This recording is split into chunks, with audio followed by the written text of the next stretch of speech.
the counting pretty much done. And I want us to sort of start to come to some conclusions about this coalition story.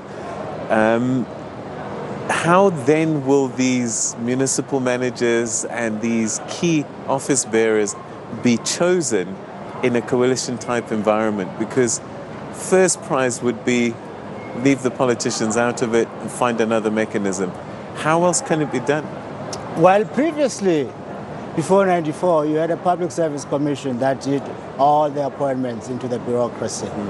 But soon after 94, because the bureaucracy was still staffed with appointed bureaucrats, they shifted that power to politicians in council.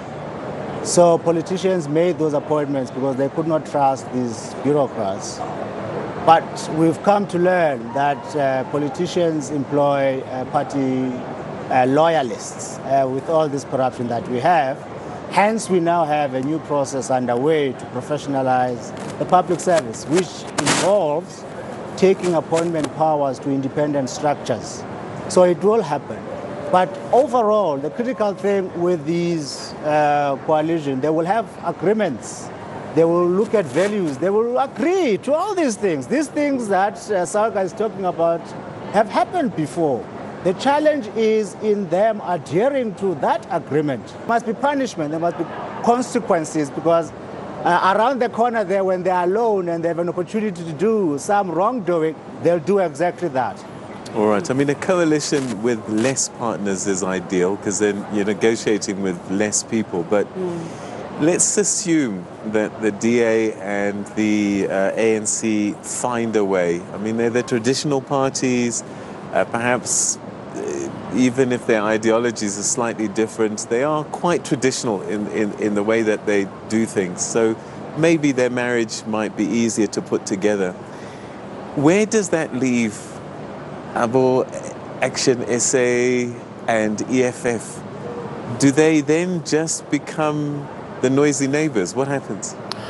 Well, it depends what they do strategically with the parties that are even smaller than them. Yeah. I mean, I can make an example with the DRC. The DRC, for instance, has 500 seats in its National Assembly, and we look at what happened in 2019 when Joseph Kabila was leaving office. His coalition, or they called it the Joseph Kabila-led coalition, actually garnered 290 seats of those 500 seats. So let's not undermine the power of coalitions. Even with a strong ANC-DA coalition, smaller parties, if there's enough of them, can wield, quite a bit of influence.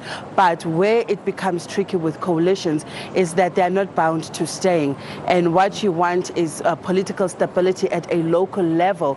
But when you have a structure that is not built on a firm foundation, then it means it can collapse at any time. And we know that if widespread coalitions across the country just keep collapsing over the years, we may find ourselves needing to have elections again much sooner than we've had in the past, because then it becomes parties having to trust each other more than it being an issue of legislation that we are in a coalition together. We are bound by law to stay for the whole 5 years. So definitely putting a legislative framework around coalitions is one thing that may work. Having an ombudsman to deal with cases that come out and arise out of coalitions will also help them to sustain themselves. But also having a type of a handbook, something to guide political parties, that will also help them. All right, so we're focused on what's happening now, the present moment, and soon it will be who's in council, who's the speaker, who's MMC, etc. But there's a huge election on the horizon. I wonder if in the discussions that they're having, these parties are already thinking about, if I marry this person now, what does it mean in 2024? Is that already in the equation? It probably is, but let me just say this about what happens to Action SA if they are not part of their coalition. The problem with big shots who go into politics, they want to be big shots even in politics. Mashaba definitely fancies himself as mayor. If he doesn't become mayor, then the problem is, can he sustain his interest in politics being an ordinary councillor? That's going to be a challenge. I don't know. So choosing a partner now, you have 2024. As I was saying earlier, part of the ANC, for me, preferring the DA, well, that's what I would advise them to do, would be that they would likely get more stable municipalities. And things will likely change because the ANC is now buried under this narrative of bad delivery, poor service delivery.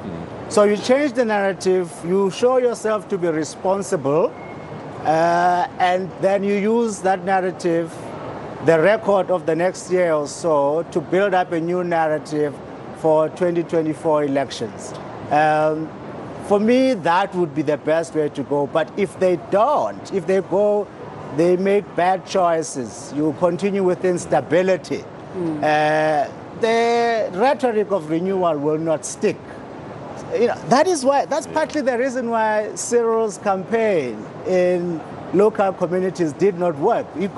He went in there preaching renewal, right? And people like him, they believe him. Then they look at the guys around him, they say, no, we know these chaps. They've been here for 5 years. These are not renewal guys. They hardly have meetings. We report things to them, they never happen. And that is why service delivery doesn't happen, is because of the same set of people.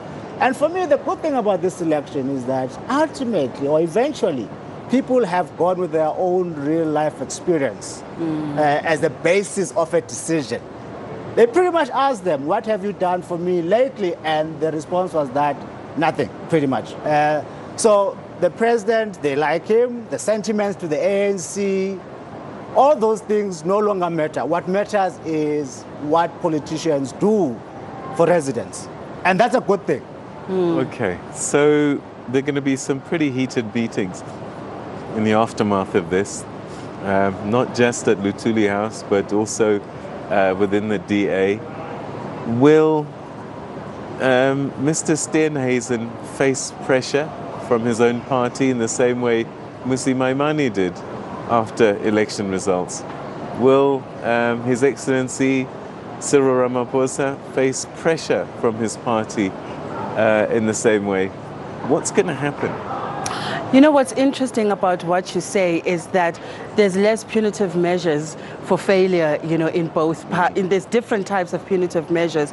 We know that part and parcel of the reason why Mmusi Maimane, left the DA was because he was accused of failing to retain your white Afrikaner conservatives. But there's been no retribution, or there's been no punitive measures for people who've lost voters under the ANC. The same leaders still continue. There's not a measure to say if you don't reach this target, then you have underperformed and you have to vacate your position. There's almost a sense of, oh, well, we didn't do well, let's see what happens next time, which cannot be the case anymore. And the ANC, for instance, needs to go back to the table and says, what is the consequences for leaders not reaching the targets that we set for them? In fact, can we start with targets, and say, if you don't reach such a target, you have failed as a leader, and as such, perhaps you need to vacate that seat and let's bring in people who can do the job. They thought they were doing that with John Steenhuisen when they removed Mmusi Maimane, but it hasn't really worked as well as they have, because the truth is they have not been able to resonate with those white Afrikaner conservatives who've not returned to the DA. In fact, the others have called their friends to come along, because we see the Freedom Front Plus gaining almost twice the number of seats in these elections. They've enjoyed the biggest growth spurt that they've had in the longest time. So, the gamble that the Democratic Alliance did, yes, they did grow in some areas. Umgeni, DA picked up some new wards there that they didn't have, but for the most part, the risk and the gamble that they took with John Steenhuisen, at least at a local government election level, has not worked. All right, final thought from you? I think John has questions to answer. Yeah. Cyril there's an opening now for his critics to say, we thought you were the asset that will save the ANC. It doesn't look like it. But then the question should be, is it him failing, or is the party not living up to the image that he is projecting for the ANC? He may be failed by his own comrades. He's preaching renewal, but he has comrades around him who are doing quite the opposite. So he's still an asset to the ANC. And if they have an honest discussion, they will retain him. Okay, it'll be interesting to see. I mean, it's unlikely, especially 2 years out from a national election, that there will be consequences actually for local government elections. But it'll be interesting to see what kind of commentary plays out. As they say, we have introspected, this is how we're going to renew, and this is why we're going into bed with XYZ. Khanyi Magubane, Ndletyana, thank you so much indeed for joining us. Your insights greatly appreciated. And we've still got one more night. Yes, we do. Get some rest. Tomorrow, I suspect the conversations will be very interesting indeed. Thank you so much. Thanks for joining us. Cheers. Thank you.